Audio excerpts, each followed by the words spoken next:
মোৰ অতি সন্মানীয় আৰু অতি মৰমৰ মোৰ নিজৰ শিক্ষাগুৰু বাইদেউ সঁচাকে মই বাইদেউক সঁচাকে শ্ৰদ্ধা কৰোঁ আৰু বাইদেউক মই সঁচাকে মৰমো কৰোঁ শ্ৰদ্ধাও কৰোঁ মানে মৰমৰ ভাৱ শ্ৰদ্ধা মিশ্ৰিত মৰম বাইদেউ মোক ডাইৰেক্ট পঢ়ুৱাইছিলে কটন কলেজত পলিটিকেল চায়েন্স আৰু মই পলিটিকেল চায়েন্স খুব ইণ্টাৰেষ্ট পাইছিলোঁ ভাল নম্বৰ পাইছিলোঁ দেখি বাইদেউ যিকেইটা ক্লাছ লৈছিলে খুব ভাল ইণ্টাৰেষ্টিং ক্লাছ লয় বাইদেউ আৰু বাইদেউক মই সন্মান কৰোঁ লগতে এগৰাকী অসমৰ লব্ধ প্ৰতিষ্ঠ লেখিকা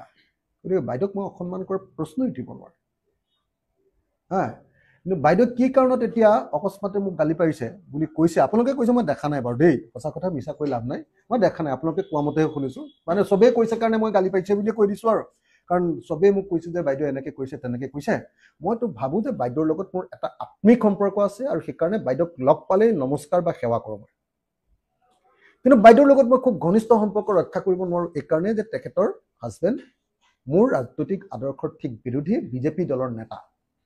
মন্ত্ৰী সেইকাৰণে তেখেতৰ লগত মোৰ ক্ল'জ এটা ৰিলেশ্যনশ্বিপ নথকাৰ কাৰণে আমাৰ হয়তো এটা কি বুলি কয় কমিউনিকেশ্যন গেপ এটা হৈছে সেইকাৰণে বাইদেউক মই অনুৰোধ কৰিছোঁ বাইদেউ মই সঁচাকৈ আপোনাক শ্ৰদ্ধা কৰোঁ মই আপোনাক ভাল পাওঁ আপোনাৰ ব্যক্তিত্বৰ প্ৰতি মোৰ শ্ৰদ্ধা আছে যদি কিবা ভুল ভ্ৰান্তি কৰিছোঁ ক্ষমা কৰিব ছাত্ৰ হিচাপে আপোনাৰ আৰু বাইদেউ এটা কথা কিন্তু খাটাং যে মুখ্যমন্ত্ৰীয়ে মোৰ পত্নী সম্পৰ্কে যি অভিযোগ কৰিছে সেই অভিযোগক চেলেঞ্জ কৰিব পৰাৰ আমাৰ ক্ষমতা আছে কাৰণ আমি কেলেংকাৰী কৰি পদবী লোৱা নাই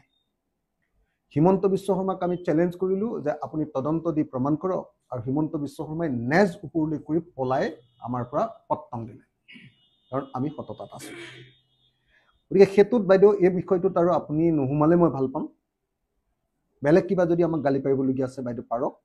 কিন্তু হিমন্ত বিশ্ব শৰ্মাৰ কথাটোত নোসোমালে ভাল পাম হিমন্ত বিশ্ব শৰ্মাক মই ক্ষমা নকৰোঁ কেতিয়াও মিছা মিছিকে মোক বদনামী কৰিব গৈছে হিমন্ত বিশ্ব শৰ্মাৰ পত্নীয়ে গোটেই অসমত মুখ্যমন্ত্ৰীৰ পদবীৰ সুবিধাত লুণ্ঠন কৰি শেষ কৰি দিছে সেইটোত মই মাত মতাটো আৰু মোৰ পত্নীক মিছাকে এই ২ নম্বৰ কৰি চাকৰি লৈছে বুলি কোৱাটোৰ মাজত এটা আকাশ পাতাল পাৰ্থক্য আছে চিএমক মই চেলেঞ্জ কৰিছোঁ কোন মানুহেনো চেলেঞ্জ কৰিব পাৰে বিধায়ক এজনে চিএমক চেলেঞ্জ কৰিব পাৰে নেকি সমষ্টিক কামেই কৰি নিদিব তাৰ পাছতো মই মুখ্যমন্ত্ৰীজনক কেলে চেলেঞ্জ কৰিবলৈ সাহস কৰিছোঁ কাৰণ আমি সততাত আছোঁ আমি দুখ কৰা নাই ভুল কৰা নাই আৰু মুখ্যমন্ত্ৰী আমি যেতিয়া চেলেঞ্জ কৰিছোঁ মুখ্যমন্ত্ৰী পলাই গৈছে মুখ্যমন্ত্ৰীয়ে ভয় খাইছে হা সেইকাৰণে মই এটাই অনুৰোধ কৰোঁ যে বাইদেউ মই আপোনাৰ সঁচাকৈ একদম মানে কি কয় অবিডিয়েণ্ট ষ্টুডেণ্ট মই একান্ত বাধ্য ছাত্ৰ কিন্তু যদি কিবা মানে